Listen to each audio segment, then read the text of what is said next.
Welcome to Manager Tools. I'm Mark Horstman, one of the co-founders here. Due to coronavirus, we thought it would be helpful for us to re-release some casts that address problems that you may now be facing in your professional or managerial life. We have topics like phone one-on-ones and distance management for those of you who are being asked or encouraged to telecommute, and much more. What's more, we're releasing these casts daily over the next several days. We didn't want you to have to go back through our archive and find things that might be relevant. We've already done that search for you. We hope this helps, and if you need help, reach out to us. Good luck in the days, weeks, and months ahead. We're rooting for you. Welcome to Manager Tools. Today's cast, Distant Manager Basics, part 1 of 2. Here we go.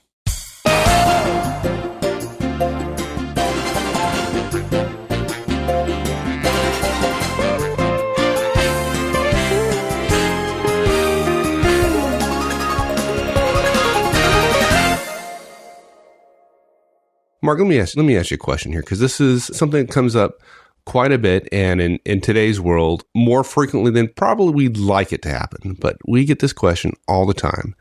How do I manage when some of my directs aren't co-located with me, right? I'm in Chicago, and I got team members in New York, and I got team members in London, and I have team members in Los Angeles. The fact is, this team is far-flung across the world. It makes sense for my organization. We don't have to get into when it makes sense, when it doesn't. But it makes sense here.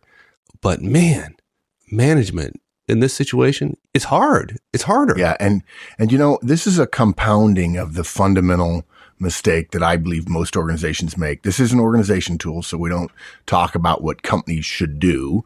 But you know, you promote somebody to manager, you don't give them any training.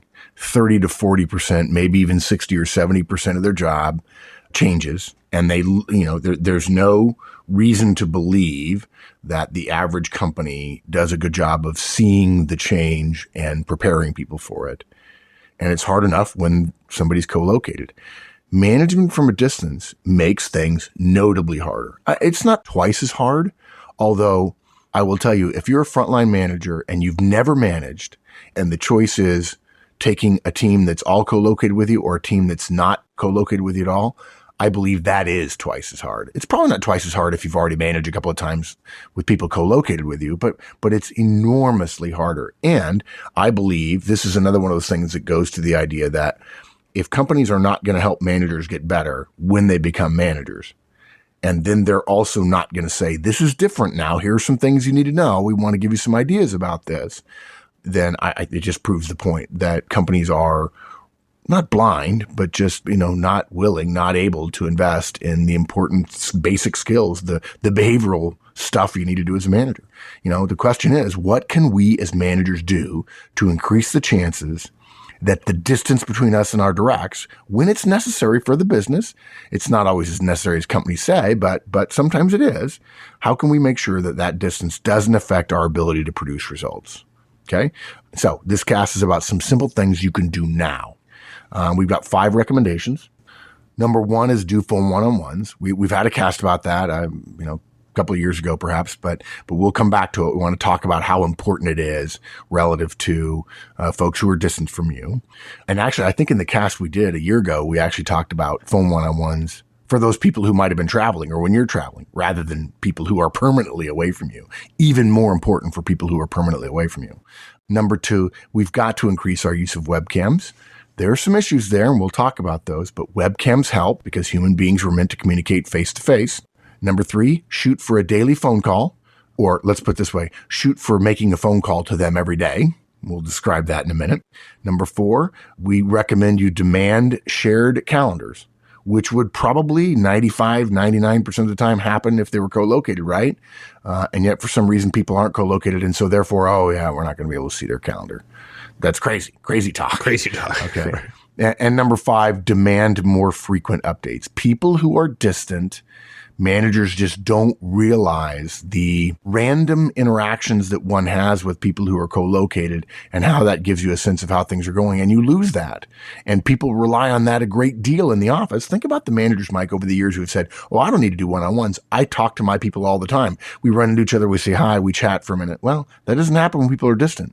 And people use that as a key part of their managerial training or the managerial behavioral set, which is like, management by walking around kind of thing. You ain't doing that with somebody in London if you're in Chicago or vice versa. I spoke with somebody recently at a conference and they were working distant from their manager. They hadn't spoken to their manager in 8 weeks. I mean, how bad is that? Right. And look, here's the thing. That person probably feels unmanaged or, there are some, the high Ds are like, this is great. I'm not being managed. But look, folks, this is manager tools. Let's be clear. That manager is not doing their job. Yeah. Okay. And if at the end of that quarter, that direct has great results, here's the problem with that. The question is not how well they did. The question is how much better they could have done had they been effectively managed.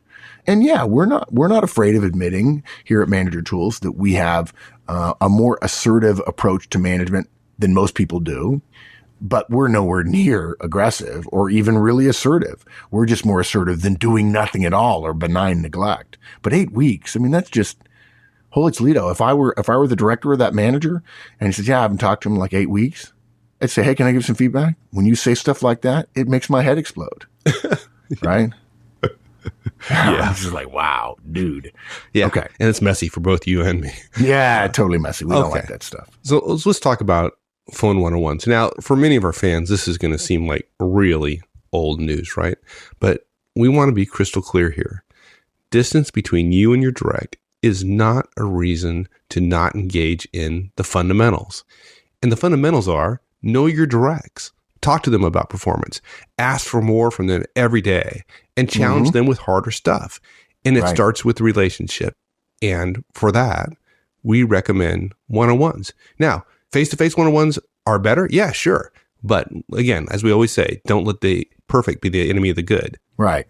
Even if phone one-on-ones are only 80% the value of face-to-face. If you can't do a face-to-face, you don't say, well, therefore I'm not going to do anything, right? That's nuts. Okay. Yeah. We've said before, you don't have to do one-on-ones, right? If you have some other way of creating solid relationships with the directs on your team, use it. Be thankful because you're engaging in one of the core behaviors that gives you a shot at being a great manager. Relationships both are caused by and then themselves cause increased communication. Increased communication increases trust. Trust gives you a shot at greatness. But distance is really a far tougher obstacle than most managers want to admit. The lack of time spent together seriously erodes two people's abilities to create really effective communications and conversations about work. Now, folks, we're not suggesting you just chat on the phone all the time. Hey, how's it going? What's going on? IM me. Let's ping me. Let me know what's going on. It's not that. It's let's talk about work. To them, you're the manager and they know they have an obligation to keep you informed and to hear from you about guidance and so on. If you're thinking about far-flung directs is we talk all the time, frankly, we bet you're wrong. We hear that sometimes when people are using instant messaging and so on.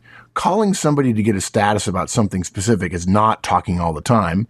And even if it were, as we've said 100 times before, talking all the time is no substitute for the efforts one makes at actual communication, which builds relationships. Talking all the time, we actually heard at a client recently, IMing each other all the time isn't anywhere close to being a relationship. And I actually think that there are directs out there who use electronic communications as a screen. Oh, I talk, my boss can IM me, IM him, and so on. And yet, think about the number of conversations you've been in that require 100 words or 50 words to ask a question. And then you want to nail that, you want to boil that down to 5 or 10 words, and you think that fully conveys your point, and you're having a full conversation about the issue at hand? I don't think so. So, for directs who aren't co-located with us, who are distant, we need a systematic way of communicating with them. It's not hard, right? We need a way to hear patterns And by the way, this is, Mike, this is the perfect time to talk about the situation where you had a one-on-one with one of your directs, and every single week you'd start out, hey, how's it going? And you'd hear great, great, great, great, great, great, great, great, great every week for a number of weeks. And then in the next week you heard good, and in the next week you heard okay. And if you don't have some structure to that, and all you're doing is, quote, talking all the time about work and stuff, you miss the opportunity. There's not a space for your direct to create a relationship with you, nor a space where you're really listening hard as opposed to just talking to somebody between two meetings you're going to. And what ends up happening is you miss that downward trend, and then you find out, oops, my direct is going through a divorce. And oh, by the way, she's been going through divorce for 18 months and you didn't know about it. Yeah. Right. And that's happened to me time and time and time again. It even happens to me sometimes when I'm doing one-on-ones every single week. If it happens every single week with directs who are co-located with you when you're doing one-on-ones, what are the chances it's going to happen if you don't have one-on-ones and the person's distant from you? You might as well admit we have no relationship.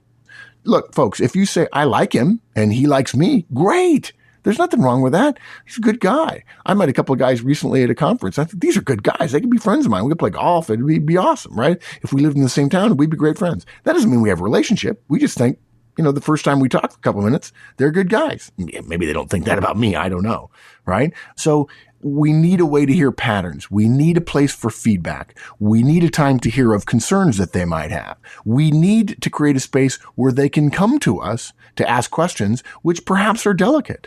We need a place where they know they can come every week, particularly for those people who need time to prepare. For half of the professional world, for the more reserved folks in the world, right, they're not going to naturally create a relationship with us or reach out to us as much as we might have liked. I mean, how many of us as managers have said, God, if you'd only come to me a couple of weeks ago?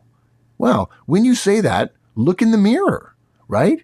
Who's responsible for the relationship? Both people. I argue the manager has more responsibility because of the role power relationship, right? Yeah.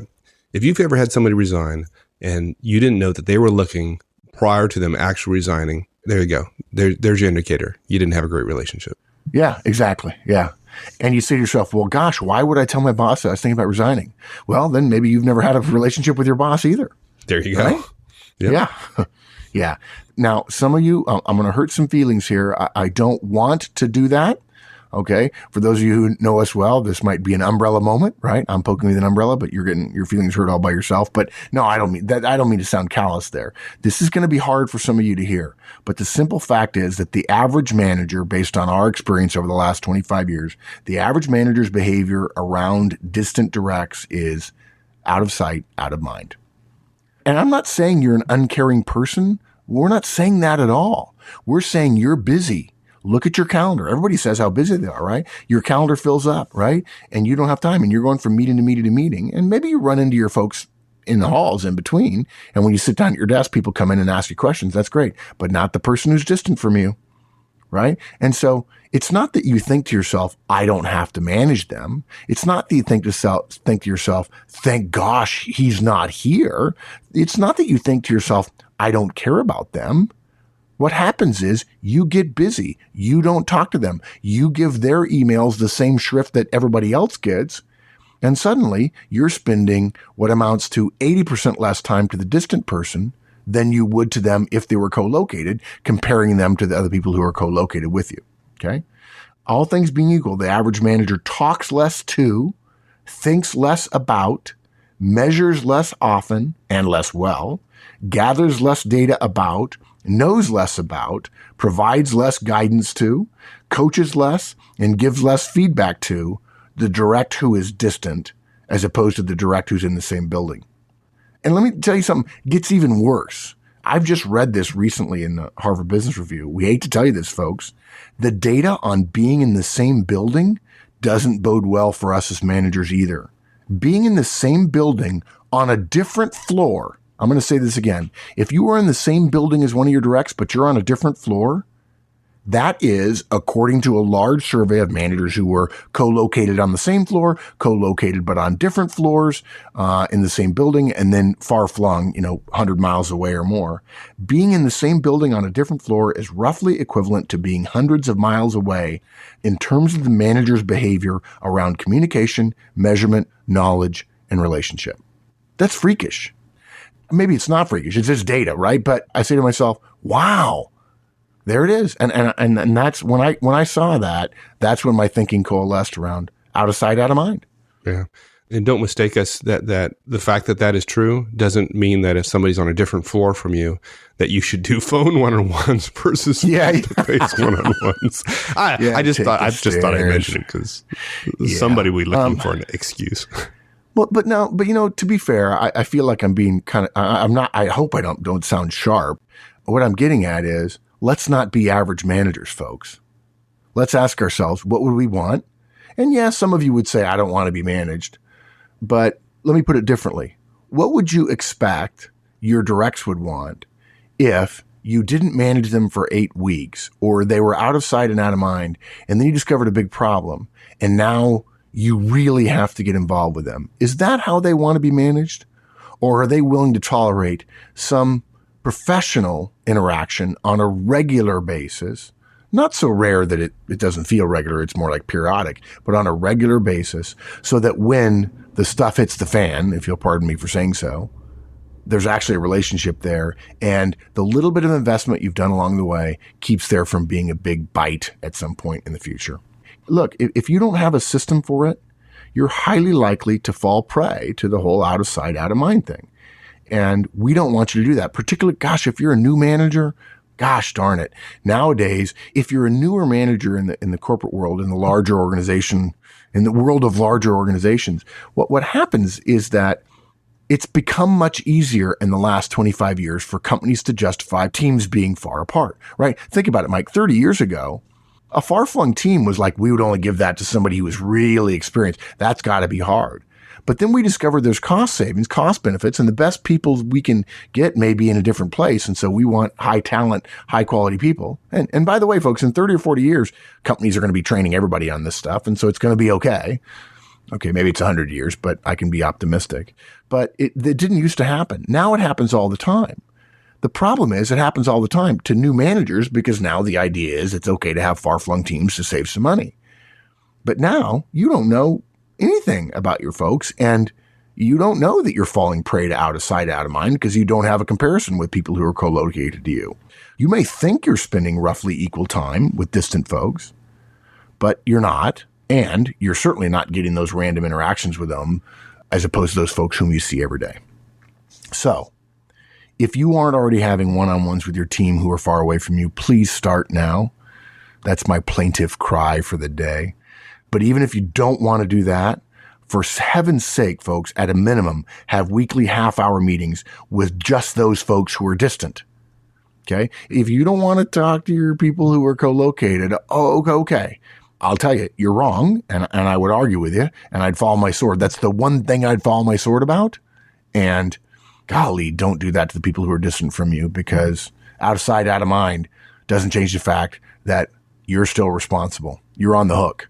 And professionals look at their responsibilities and attempt to address them and manage them professionally. And that means spending some time creating the relationship you need so that you can be effective. Now, look, we have a podcast on phone one-on-ones. Let's cover briefly the key points we made. We're not going to reinvent the wheel here. So a phone one-on-one is for when you can't do a face-to-face. The original cast that we did was about what do you do when you're traveling or when they're traveling? And what we said was don't cancel, have a phone one-on-one. Well, obviously, you can't do a face-to-face with people who are distant from you. Now, just to be clear, those 3 or 4 or 5 or 10 weeks of the year where they come into the headquarters, that's when you do your face-to-face one-on-one. Okay?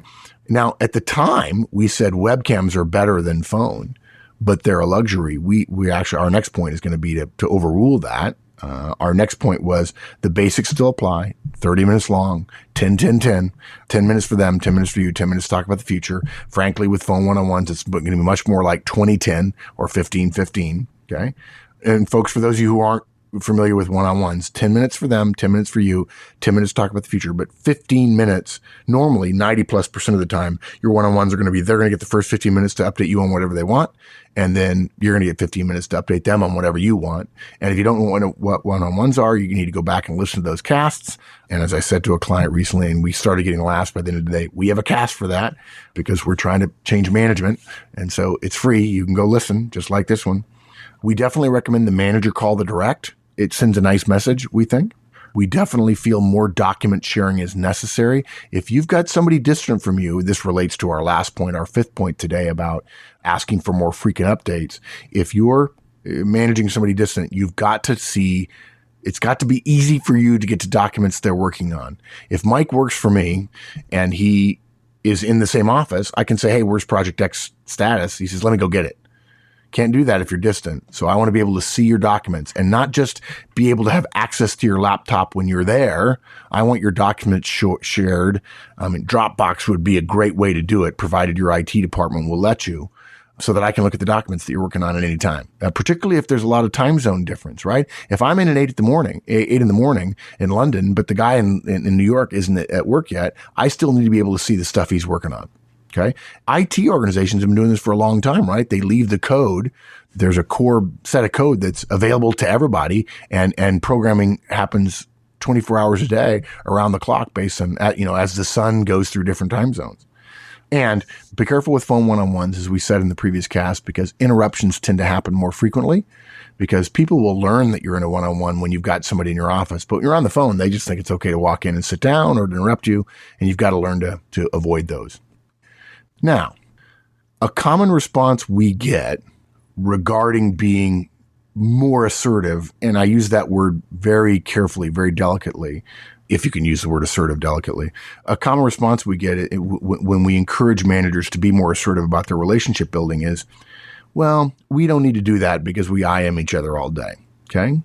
We're constantly chatting. I think one of the thoughts I'm having coalescing around this is, we hear it quite frequently, we totally respect more communication, right? IMing is fine. It's another communication channel. More communication is better. More communication builds better relationships. Good. But let's not overstate its value, okay? Let's not say that 100 hey, how are you doings is the same as a half hour sit down. What are you working on? How are you feeling? Tell me more about this. Let me drill down into this area and so on. A very, very thin top layer pitter patter of chatter back and forth over the course of a day or, a couple of times a week is not the same thing as working on a relationship. Those people who like to use IM vastly overstate its value in our opinion. There is some value, no question. I also think there are some people who use it as a little bit of a shield. Oh, we're talking all the time. Right? First, as the manager, you're going to be in a lot more meetings than your directs, particularly those of your directs who are distant, right? They're probably individual contributors, usually speaking. They're working at their home office. It's probable that the only way they can work is to be at their desk, at their PC. So IMing, instant messaging, is easy for them, but it's intermittent for you. And for most managers, being available to instant messaging all day and always being able to be interrupted and then interrupting yourself by answering is not an efficient use of your time, which makes it ineffective. Now, can IMing help? Sure it can. Is it a substitute for all the other efforts you might make? No. Is it as good as any other form of communication? No, it's not. Is it good? Yeah. Is it sufficient? Is it necessary? Maybe not. Is it sufficient? Absolutely not. It is not a replacement, period. Thanks for joining us, everyone. We'll finish this one up next week. In the meantime, have a great one. So long.